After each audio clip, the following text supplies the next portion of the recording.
Let's unpack the headline formula that keeps flooding feeds with phrases designed to trigger shock before understanding ever kicks in, the kind that whispers left nothing to the imagination and dares you not to react.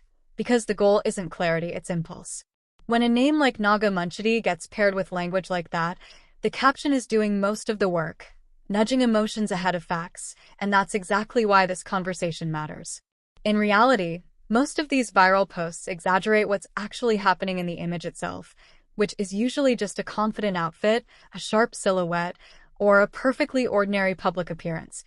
None of that is inherently scandalous, especially for someone who lives part of their life in front of cameras.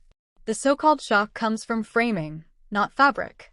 Online culture has a long habit of overanalyzing women's appearances, turning every wardrobe choice into a verdict. If it's daring, it's framed as attention-seeking. If it's understated, it's labeled dull, and either way the comment section becomes a free-for-all where empathy gets checked at the door. What often gets forgotten is that a public photo is not consent for crude commentary. Visibility does not cancel dignity. You can discuss fashion, presence, or confidence without twisting it into something suggestive or humiliating. Those "try not to gasp" captions aren't about appreciation or critique. They're engineered to manufacture discomfort and curiosity at the same time, which makes them incredibly shareable. People pass them along without pausing, and that frictionless reaction loop is exactly how attention economy thrives. Captions also have the power to completely rewrite meaning. The same image paired with neutral language barely registers, but slap on a scandal-flavored sentence and suddenly it's treated like a controversy. That alone tells you how artificial the drama is. Add to that the reality that photos freeze a single split second, a blink, a step, a turn, stripped of context and movement, then elevated as if it explains everything.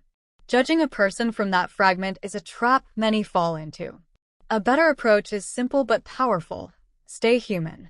If a comment would feel invasive or insulting if aimed at you, it probably shouldn't be posted about someone else. Before buying into a headline, run a quick mental check. Is it telling you how to feel, leaning on shock language instead of facts, or fixating on a body rather than substance? If yes, it's likely bait. This isn't about one post or one person.